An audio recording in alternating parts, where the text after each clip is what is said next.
pesos na yelo. Rami itong sa 5 pesos. Itapog mo sa angog mo. Bako pare, hihali ko ka ng gabos na plastic. Tapos, Dibilog ba ito? Bilog takon sa pitsil na panog ito, big. ay di pwedeng pano. Ha? Di pwedeng pano. Dapat naglalataw. O lataw, lataw man talaga yan.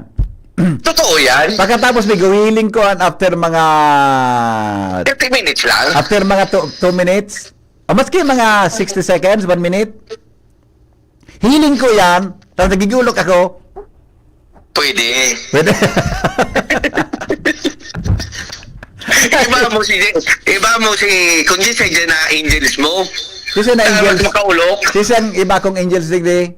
Hindi siya yung trip mong iba ko niya na magiling ka mukhaan upan magturo ang yelo. Si Shara, pero may naka-smile si Shara eh. Yan, dapat. Subungis-ngis pirmi. Dapat super mimbo naka-smile, di ba? Oo. Oo. Kaya maulapitan ka. Ilang ko si Shara kung baka lamang mag-iulok man ako pag nag-ulok siya, di ba? Correct. Okay. Eh, sabi ko sa'yo mo, relax ka na, relax. Iyo. Deko iba si Nicole ang boyfriend niya medyo kwan. Teka, butong ko 2020. Bahala ka. Okay, sige. Salamat. Bye. Ayun da. O, sandali lang. Sabi ni si Rodel Niño Franco, ang sarap pa observation ko, Primes, digdi sa may bagtang, sa may BIO and BRHMC, nata-traffic takadakol kang nagpipray, nagpapaypay. Dakulon kamot, nagapasabot, makalibong sa mga auto, kin go na o stop. Ay, nasa mo. Kanag-receive ako kay award kang Kadoroy. Naka-check-in kami duman sa hotel na haranis sa Aliw Theater. Malate area, Junior. Apotan si Sarah. Apotan mo si Sarah. Malate area. Inimpigan pa rin ni si Rodel na ninyo Franco. Bari-pari. Pag uminagi kang mga alas 6, John, Banggi, 6 o'clock, 7 o'clock. Pag agi mo, kadakol kang kamot. Ah? Makada, nagpaparaypay, sir. Good evening, sir. Good evening, sir. Sir, hello, sir. Hi. Papaypayong ka. Sir, hello. Hi. Siyempre. Come on. Basta malate area. Tapos pagkabusin mo, hello, sir. At nagralako kami kay Bako si Jimmy, si Joshua, si Shara, ako. Pag-agi mi duman sa mga matawo ng may mga mariklom na dyan, sabi, hi sir, hello, dan muna kayo. Awinda. Dito lamang na ta. Okay na. Oh, sandali. May reaction pa. Madali lang. Hello. Good morning, sir. Good morning, sir. Reaction ko lang tungkol dumang sa topic. Kasi siguro hindi lang naman, ako lang naman gabos sa enforcement. Opo. Solution dyan. Opo. Yan dapat applied technical. Okay. Tiring kang kung naskimit mo sa highway. Lights. Opo. Kang di sa nang klaseng drivers vehicle. Yeah. Why not apply it there temporary one? Hindi sa mga studied na mga guidelines na mga content. Safety education or safety education yan, buktakan yan din mga writings instead of police. May isa sa tao natin kaya mga dinahiling kan mga driver sa likod. Iyo sir. Nagpakaw sa loob maging gulo, sumutan na sa likod, hindi nakasabot, atin magpapit. Put lights instead of police, ang police, traffic police nag-decision. Unfair. Unfair. Hindi ba parehas ang timing. Maggawa sila ng lightings. Green, tapos red.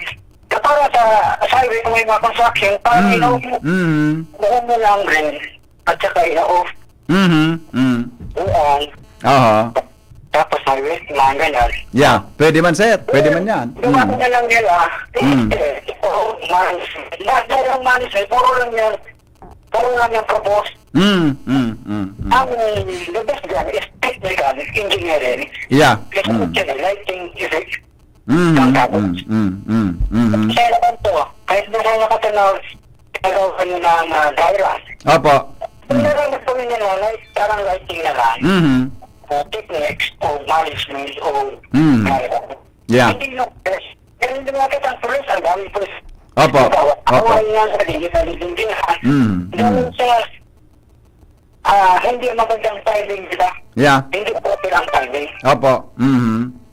Tapos yung survey na yan, dapat nga talaga sabi ng isang mong nag-salita na Oho. properly defined. Yes. Tama ka, sir. Agree ako dyan. Hindi lang properly defined, properly designed. Okay. Properly designed service, may mga pagitang bagay dyan kung na-survey. Alam mo, extreme right ka, magkatanong ulit. Yung proper dyan, kung saan ka mapasok, Opo. Opo. kasi yung right ka. Kasi yan eh. Yes, sir. Tapos bigla ka papunta sa kaliwa. Opo. Opo. Kaya tamaan mo yung ibang nasa extreme, nasa gitna. Technical din yan. Yeah. Hindi yan management lang. Opo. Hindi yan enforcement lang. Technical din yan. Yes, Ang yes, technique yes. dyan is signage. Sa tinampo. Okay. Po, master. Yan ang po. Yes, sir. Salamatan pong maray sa reaksyon. Kayang swerving na yan, nakapalamat na sa ordinansa kan syudad, hinapot ko sa hapon yan eh. Yawanan sa traffic code kan Legazpi. Gusto sabihin, properly defined yan duman. Kaya pwede po siyang implementar. De ko lang masusog kung paano yung tamang definition duman. Pero nakapalaman na yan sa traffic ordinance kan syudad. Alright, o dyan na muna kita. Ma-shift na kita pekta na ano yan Saga naman sa SM. Ngingili-ngilian talaga ako kang duwang off nagpalsok sa kuryente ko niya na hap. Diba? Nasa linya po mga tugang si Angel Mostasa. Ay, sandali lang Angel sandali lang Angel. Tamay mga reaction kahirak mga listeners ta. Ayun ni pala no. So traffic lights sa Legazpi, route po ba? Yeah, route po. Actually, pinapundo ni Mayor sa iba dyan na haralabao ng green, haralabao na red.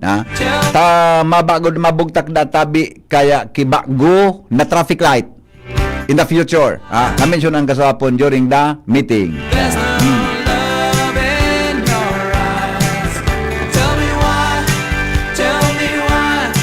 Alright, sige. Naki-traffic po dyan sa may Tecton, so nag-shortcut dyan sa may Shell. Tama ka po dyan. Namasyal kami sa Legazpi Boulevard at night. Grabe ati mismo Park Beach Corner, marapit sa may kainan. Good morning sir, nagparostabi, inhale, exhale.